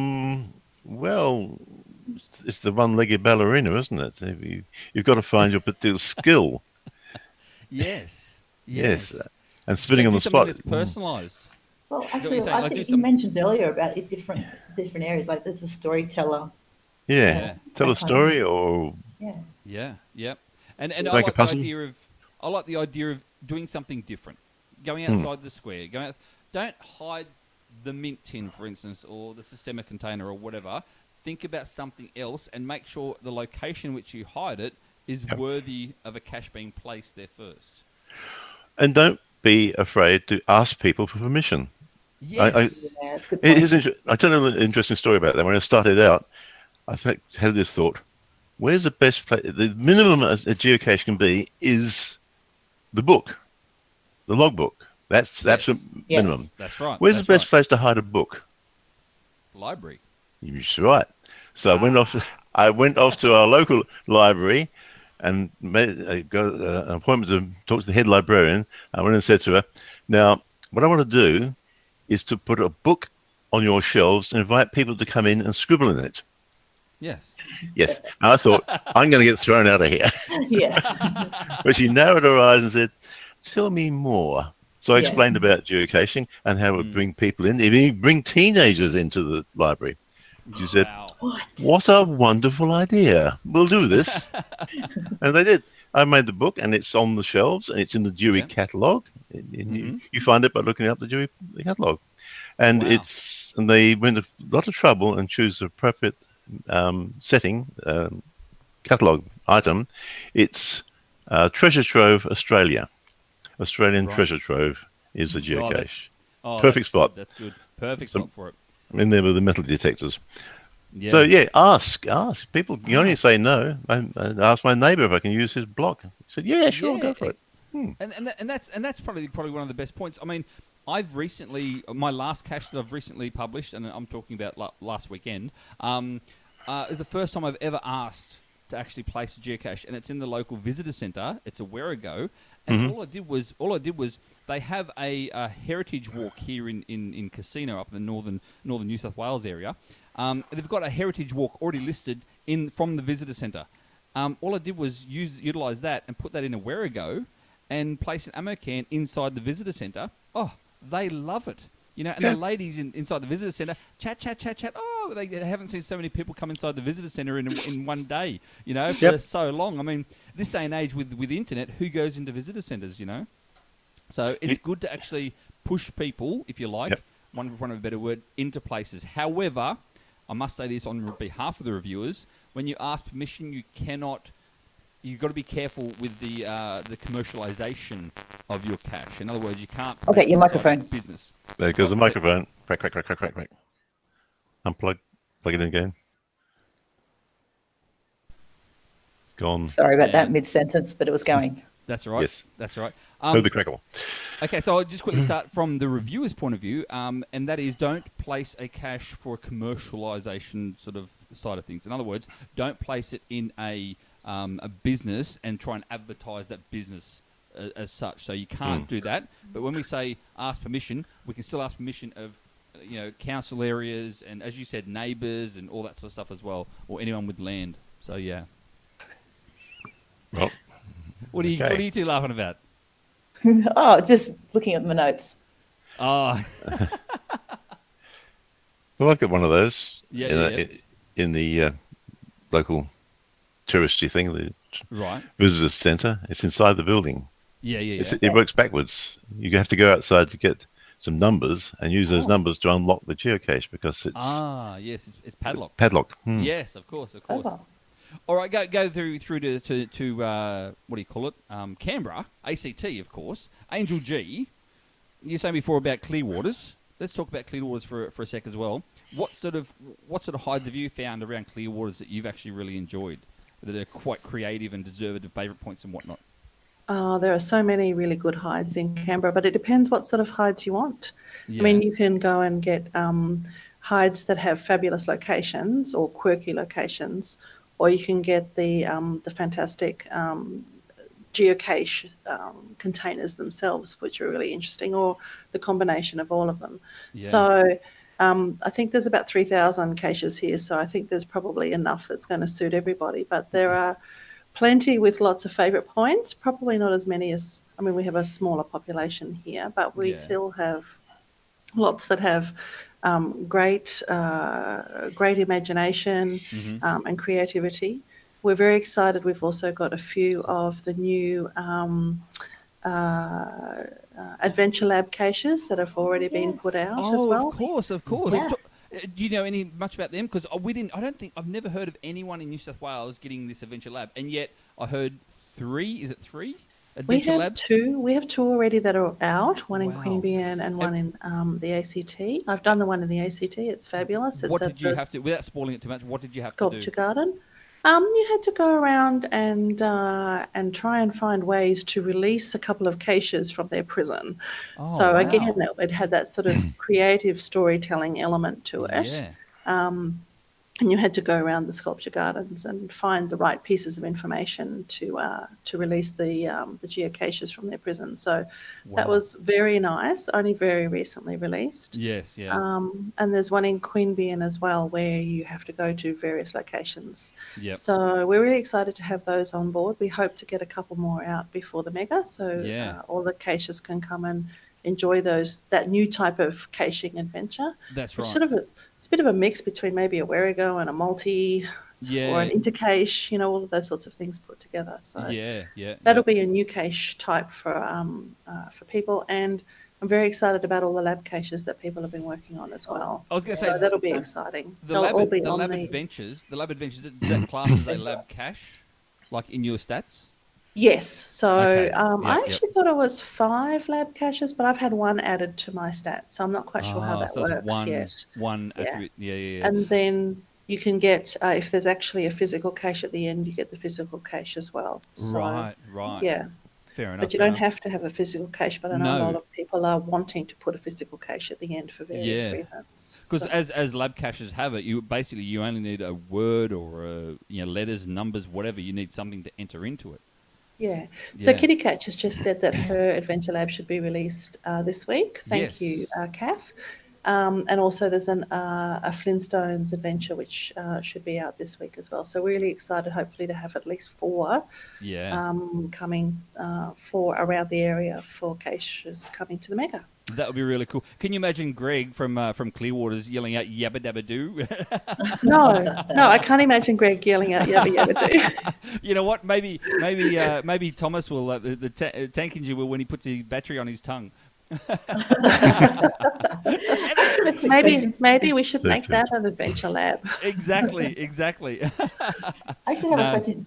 Out of the geocaches that you found here, is there any in particular that you would recommend? Like you can't miss that when you come to the mega. Well, there's a new cache put out by DTY 73. It's a TV hotel, sort of just south.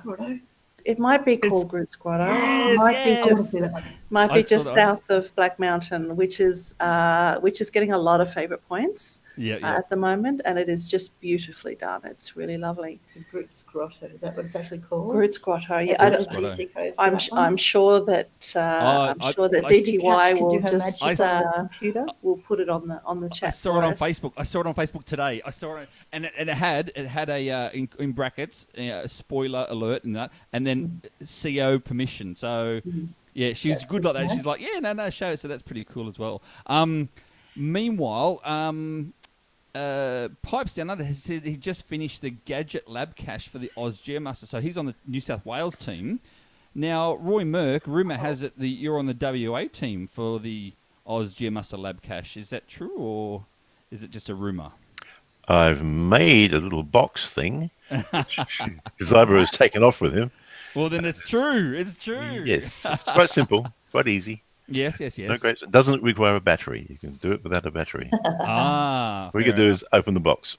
Yes. So So Kaizabra's we bringing it get to over. see one of geocaches in New South Wales in July. In July at the Oz Geomaster. Sweet. There you go. Yes. So you are one of the creators, or one of the creators of the WA entry? I don't think I'm officially part of it. Well, I think you are. I think Did you make Kaizabra- it on your own, or do you have other people help you? Made it all my own work. Oh well, Yeah. then you are, and you will be. Part of it. I'm sure you'll be credited to it because Kaizabra, knowing Kaizabra as well, he's a good man, and he always says where things happen. So yes. Meanwhile, Tankin Yes, just said Tankin. Groot's Grotto is GC80E6C. GC80 Echo 6 Charlie. So that's Groot's Grotto in Canberra. So if you're going to Canberra this weekend or this week, then make sure you see that. So yes, very. I should very also mention that there are Yeah. some fabulous caches also being put out by Farmers 5, which is Greg's caching name. Right. He's been very active in putting out fabulous and interesting hides. Not so much the gadget caches, but just caches that fit really well into their environments, and so How's they're he got- actually quite hard to find. So How's I would. he got time? How's he got time to do I that? don't know. And- He's a man. machine. I've got one of his on my list to do tomorrow morning, actually. Yeah. So Do you? there's plenty of creative people out there doing fabulous work, Yeah. and it's just a question of searching through and figuring out where you are and which ones you can get to. Yeah, exactly. So Linda, you're at ACT now. I am in when ACT. When do you camp out at the? I'm going to be starting camping tomorrow night. So they've actually opened the venue Yeah. for camping on the site Yep. for a number of days before and after the mega Okay. for Yep. free. Yep. So during the mega, you got to pay for your site, but Yeah. before and after, it's free. Oh, sweet. That's And awesome, isn't it? Angel G, how close do you live to GZ for the Clearwaters? I'm probably about 20 clicks away, but I know actually there's quite a few people in Canberra who are going to be actually camping. Yeah, I was going to say, on the are you camping? showground. Are you camping or are you? No, Oh. I'm a glamper. I'm just not a camper. People know that about me. So I'll be coming home to my nice cozy bed every night. But I know a lot of people will be camping either with their caravans or just in tents Yep. from Canberra, and they're just going to make a big effort and be there all the time because there's so Right. much going on every day And at the showground. socialising and stuff. That's the thing I was hoping. Exactly. I'm hoping that the Canberra people will be there at night time so that we can hang There'll out and chat. be lots. There'll be lots of them there. hanging around. Yeah. And I think it's going to grow with every day. I mean, I have to unfortunately work. However, I am flying in. That's right. I am flying in on Saturday afternoon. So I'll be flying into Queanbeyan Saturday afternoon, staying there for 2 nights in a motel. So yes, I'm going to rough it in the motel. Oh, you probably missed out on those big campfires they're going to have every night. Well, not necessarily, because I can still hang around the campfire and stuff and then walk back to my motel. But in saying that, though, I did. Those of you who are looking at booking hotels and stuff, they're running out. Like, seriously, there's not that much room at all. There's like 2 motels available within the space of Queanbeyan total. So, yeah, make sure you get booked in ASAP. So that's it. It's awesome. A lot of Very people good. are very excited to be camping. They've got the campfires every night. I know Greg's got a program of activities and photos being shown every night. There's going to be music. I think there's a film night one night as well. So Plenty Yeah. of opportunity to Nice. socialise. I know. Like, this is serious mega work here. Yeah, it is. How It come he is. didn't ask me if he could put one of my YouTube videos on his film night? I am disappointed, Greg. I'm disappointed. He might yet. I'm He joking. might yet. I'm joking. Don't. Please don't. There are 7 nights of I know- big I know- screen, and he I know has which to fill one. them up. I know which one he can put on too. It's the one of you dancing in the cave like no Oh one's no. watching. Oh, that is the worst video I ever did. Those my of you who are listening, if you don't know what we're talking about, go to No Tomorrow's YouTube channel and look through those videos, and you'll see one of her dancing like there's no No. tomorrow. No, Um, don't. Follow the instructions on the video or the description that says "Do not watch this video." Just don't watch it. All right, guys. Hey, no, tomorrow. Before we actually talk about next, we've got to finish off now because we've got to wrap it up. Yes. It's that time already. Correct. I can't believe how quick has it gone. Before we talk about next month, though, we have this awesome prize to give away. Now, That's right. Moto Joe is actually in the chat room. He was in the chat room He before. was. Yeah, he It's was in the very, chat room. very, very. It's not late. It's early in the morning where he is. Exactly. So he may not be there. He may have fallen asleep. He may have. Now, geocaching with Moto Joe is his actual official term. So yes. So, what prize is it? What have we got? What have we got? Okay, so he actually sent through to me a. What is it? Is it a rare travel bug? It is extremely rare, Extremely rare. it was See, only I don't given know out- how rare. it was Mojo only given Joe out. is in the house. Oh, he's there He's right there, now. is He's he? still in the. Awake. Yeah, he's still on Good online. morning. He's still there. There you go. Moto Joe's in the good house. morning. What is the time where you are right now, It- please, Moto Joe? It's a trackable only given out in the US. Okay, only given out in the US. Only given out in the US. That's all it is. Okay, yes. and it is a DuckTales. DuckTales. Woohoo! Travel Yeah. A DuckTales travel bug. So it was only ever given out in the US. I may or It's may not made have its way my to hands. Australia. I may or may not have one from my trip over there for the Giga, but anyway. Well, there's one that's made its way to Australia and has Yep. not been activated Yep. and is up for grabs All right. tonight for our live audience. For the live. So what do they have to do right now? That is a really good question.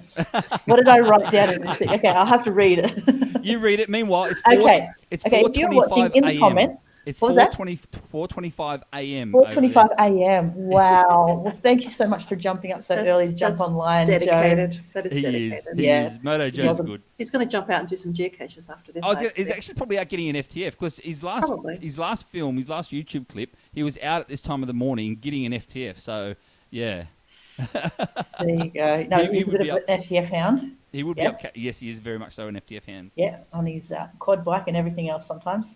Yep. Now, Something we have what I was going to say was, if you're watching, in the comments, tell us what you think would be a really cool, amazing, creative geocache to find. It could be something you've found, but I'd actually be interested in hearing some creative ideas. Yeah. Nothing's wrong. You can be no wrong answers or Nope. too silly. Nope. Just go for it. Make Go sure for it. you give us your name. So if you've got, say, for instance, Kitty Catch has got a few people on with her.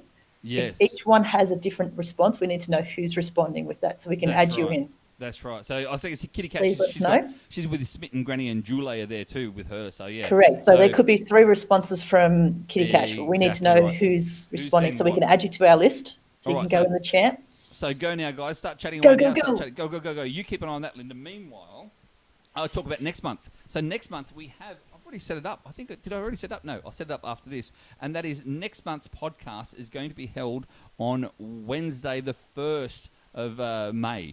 So Wednesday, the 1st of May at 7:30 p.m.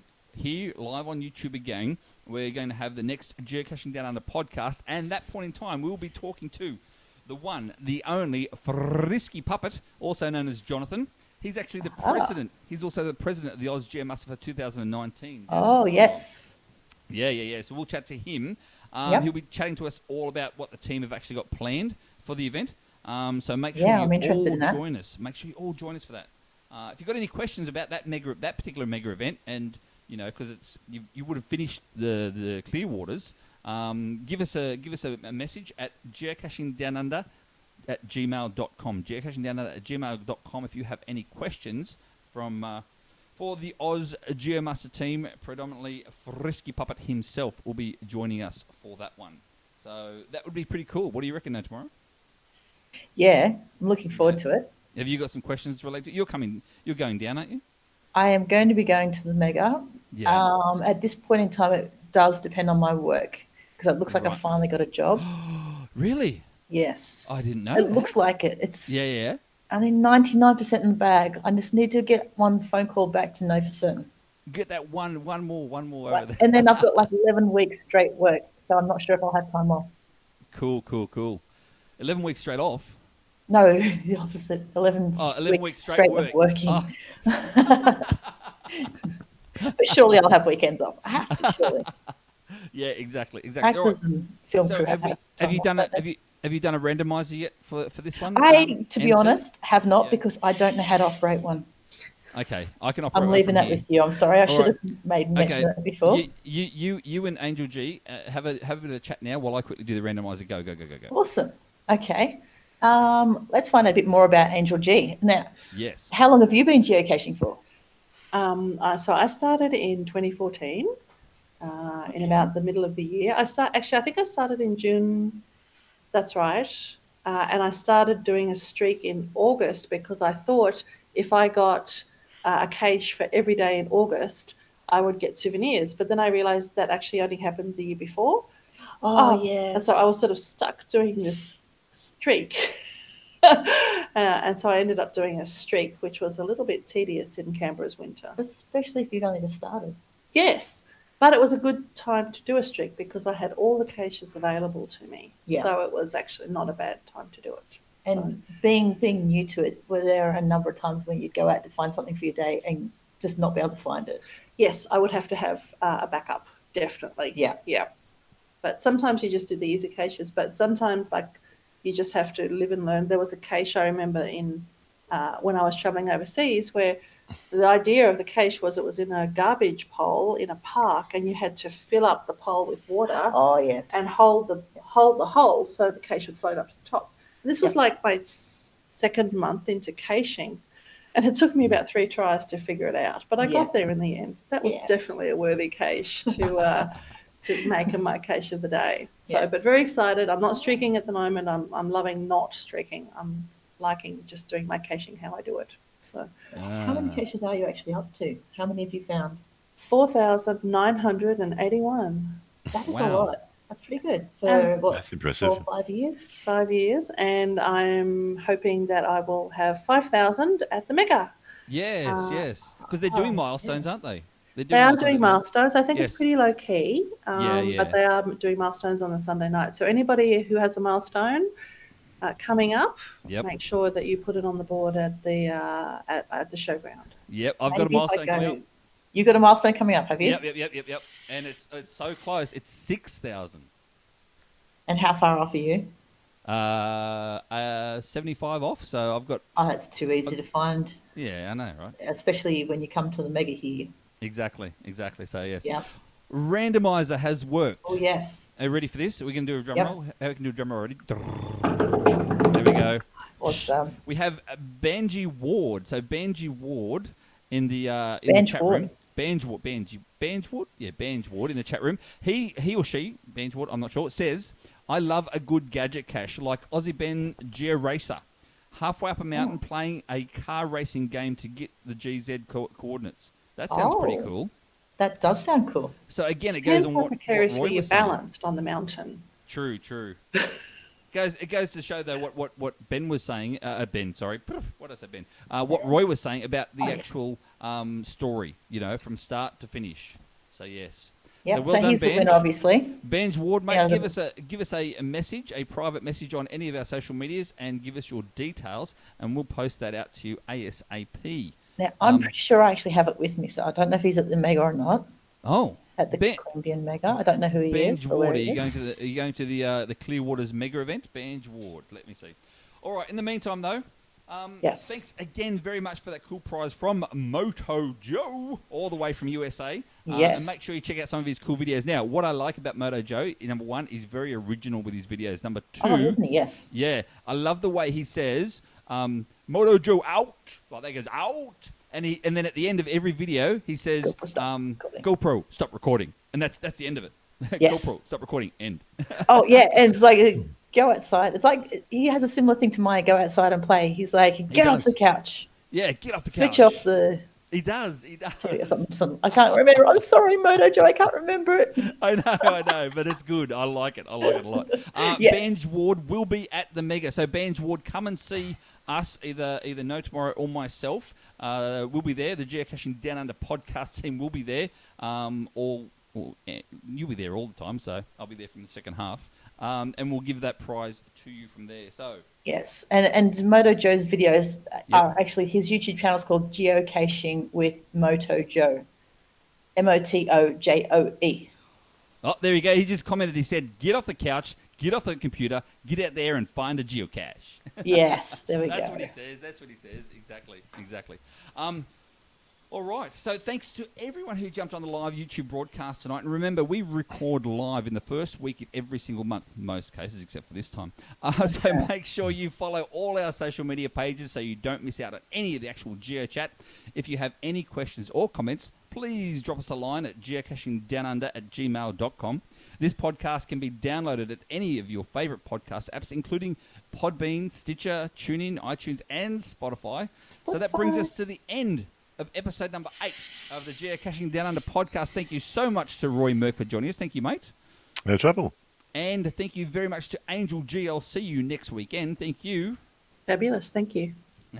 NT, over to you.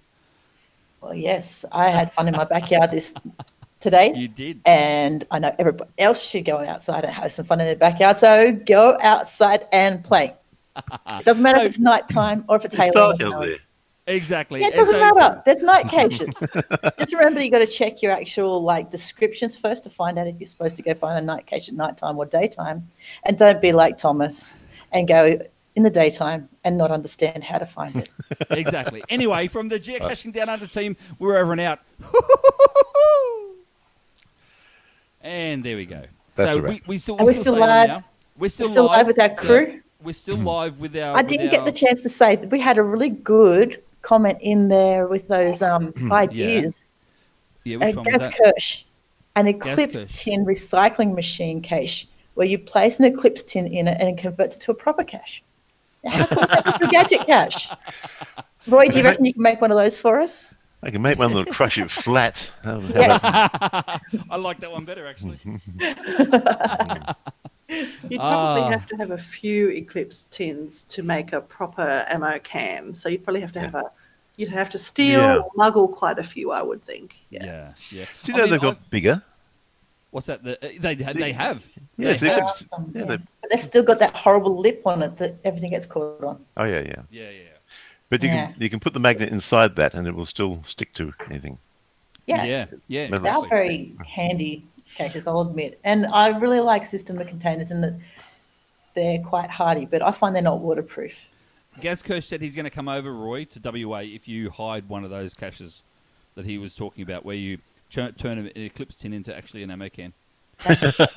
Yeah. Definitely. I'll think about it. It'll be a very small ammo can, perhaps. You know what? But you could actually do that buried attribute, you see. What I mean by that is have the eclipse tin on the top of the whatever and have the ammo can underneath. And so when you pedal the bike, the ammo can comes up and reveals itself. Oh, look at There's that. See, an now you idea. should have entered that competition with that one. Exactly. I see. I Yeah. could be the New South Wales version of RoyMerc. No, I'm not. That We've Well, actually get got in some there. good hiders here in New South Wales, haven't we? we do. Yeah. We do have some really good I found hiders, one yeah. the other day. It was a Doctor Who TARDIS in someone's front yard. Oh, And that's it's a only new been one. there for a few weeks and it's already got a heap of favourite points. That's a Full size. Is that Kungula? We have a few of those. It's in not the quite ACT. full size, no. It's an actual locker. But I could have squeezed it in if I really tried. There's actually a Doctor Who TARDIS on Red Hill, and there's also one out at Hall actually in someone's front yard as well. So There you there's a go. couple of options for the Doctor Who fans. Can you fit inside those ones? No, they're not open. Thomas says on the chat he hates mint tins, Yes. and it I is. would agree. But I actually did a series of Tic Tac containers not that long ago. No. Seriously, I tell you, it was a trail of Tic Tac containers, which was fine. They were there. There was a log, but afterwards, I went and found another cache, which was a mint tin. And I tell you what, I was so excited to find that mint tin. I know. So I was really excited. I thought, God, that is a great cache. So I know the ones you're Depends on talking your about. perspective, really. It does. I know the ones you're talking about, and they're the Tic Tac mini containers as well. They're the mini ones. They are the mini ones. Yeah, and they make the mint tins look great. Well, that's what I was going to do. I've got a big bag, like a huge bag of mint tins, and when I was going to find those Tic Tac containers, I was going to take them up and just put the Tic Tac containers inside the mint tin, and then put it. Oh, dear. And yes, Moto Joe, we stay on afterwards and have a bit of a chat with our viewers. Yes, we do, mate. Yeah, no. We don't go away straight away, mate. We still broadcast. Yeah, but not forever. No. So this broadcast here is only for the live chat. So the actual official audio podcast is finished. So this is just for you guys. We cut the podcast for the audio version off. Yeah. Oh, we can start swearing now, can we? There is children in the audience. Tilly's probably still on. I'm only joking. Exactly. All right, guys. Let's see. Just quickly go through. So thank you all so much for joining us live anyway.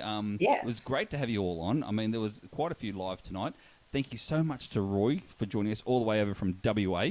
And I do apologise on behalf of the team for our technical issues last week. And I just want to say a very, very huge thank you to Angel G here. Yes. She has put me up not just to be able to go on the podcast, but she's fed me dinner and given me a bed for the night as well. Are you serious? Yeah, serious. I'm charging her. Like, it's not free. Yeah. No. So very grateful. Like, our technical difficulty has been overcome. Thank you to you. Yes, definitely. Thank you very much, Angel G. And make sure you invoice Geocaching Downunder podcast. Yes. Charge him, not me. I don't know. Yeah. I'll give you the bill when I see you at registration on Saturday afternoon. Yes, that's fine. Saturday afternoon, I'll be there. You'll be at Rego, will you? I'll be doing Rego Saturday afternoon. Yep. Oh, really? Really? Oh, I'll come in for one of your famous hugs. I like those ones. I like your hugs. Are they famous hugs? They're sort of famous anti-hugs, aren't they? Please don't hug me, go away. No, they're famous for me because you hug me. Oh, his famous hugs. No. I like your hugs. You hug me all the time. I won't go any further. I'm one of the special few. I'm one of the special few that get the Angel G hug. There you go. There you go. Very special. Exactly. All right, guys, and thank you again for everyone who joined up. I think we're going to leave it there. What do you reckon? What time is it over there? Yeah, it is. Yeah, I've got some caching to do tomorrow. Actually, yes. I just because I just want to. I just want to just whatever me time. Yeah. I'm just looking on the website, trying to get some ideas of things to find tomorrow, and I discovered that the first geocache I ever found has been revived. So I'm going to go tomorrow morning to find my first ever geocache again, because it's in exactly the same hiding spot. You better film that. You better. It was film across that. the road from where I was living. I'm not going to film it. You have to film it. It was you have to film it. Secret Spot, I think it's called. Yeah. Fitzy's revived it. That one, yeah. And I was living at the house there, and I was sitting at my computer writing a story, thinking about treasure hunting, and I Googled modern day treasure hunting. And I'm looking out my window at the location where this geocache is. So I'm going. So I went out at nighttime and I found it. And it turns out that Farmers 5 has also hidden one where there was a multi there as well, very close by. You've got to film it and film it in the way like it's a memory for you, but you're filming it brand new again. Does it make sense? Yeah, you can pretend you're me and do it. You can do that. I'm not shaving my beard. I'm not going to. Come on. That's a great idea. That's a great already idea in my video. So that's a great idea for a YouTube film. That is. I'm telling you. I like it. Well, I like it. You've got the idea. You can do it. Eat your heart out. I have changed my facial features for a video. I can't see why you can't shave and do one with the wig. Because I can't regrow it. I'm not allowed to regrow it at work. I'm not allowed to work whilst it's regrowing. I have to be at work, like shaved or grown. I can't go in between. That's why. I feel your pain. Yes. So when you got like a week off again? Oh, please! This one here took me 4 weeks to grow this. I'm no RoyMerc. I mean, look at him there with a massive big man beard. That takes some time too. But don't shave off. It's a horrible thing underneath the beard. I found Exactly. so. I went from Exactly. Gandalf to Gargoyle instantly. I love it. Well, I had to. There's a I case had in to- that. There is. Yes. There is. That would make a really cool story. I hadn't thought of that. I reckon there is. At the barber's shop, hidden on the barber's shop wall. Yes. There you Definitely is. It could be a mirror, like a mirrored cabinet. Yeah. Look, Ah. we're working with you here. We'll leave that Wow. with you, Roy. The cogs are turning. The cogs are turning. Oh, there's lots of things in the pipeline, but there's a lot of not much time to do it. Yes. It's persimmon season. We're netting and pruning persimmon trees. I've got 75 trees to take care of. And then the next year, it's what are you doing? What are you looking out there I'm for? actually sorry. I'm looking at something on your wall above your head. Is that like some kind of a gun? Oh, yes, it is. It's I've been looking at it throughout the night, but I just decided I need to find out. Oh, look at that! What is it? It looks like a prop. it came. It's if you ever heard of Weta Productions? They're the guys in New Zealand in Wellington. They did all the stuff for Lord of the Rings. Yeah. And this is sort of a sideline. They make these steampunk things, and I had to have a souvenir, and that's the only one I could afford. So that's my steampunk gun. It's all plastic, but it's very pretty. I like it. Yes. I like a good Did souvenir. you go to that mega where they had the steampunk stuff on, or something in New Zealand? No. No. Are you into steampunk? Sorta. Yeah. You make modern day steampunk. It's not steampunk. It's Well, actual... I'm a member of the Denmark Machinery Restoration Group, and we restore old machines, old engines, and cars and stuff like that. Gotcha. Yeah, and some of those are pretty steamy or punky anyway. Old things. There you go. Yeah. All right, guys, we're going to go off the live chat now anyway. So say goodbye to all of those viewing live, and those of you who are coming to the Clearwaters Mega Event, come and say g'day to Angel G's, and also come and say g'day to myself or No Tomorrow. We'll be hanging around most of the locations either way. So, yes. A very huge thank you to Moto Joe, not only for his gifted prize, but for hanging out so early in the morning with us. Exactly. Now, go out there and find some stuff, Moto Joe. Off that couch. That's Exactly. right. Thanks again, guys, and we'll see you next month. Bye. Bye. Bye-bye. Webcam.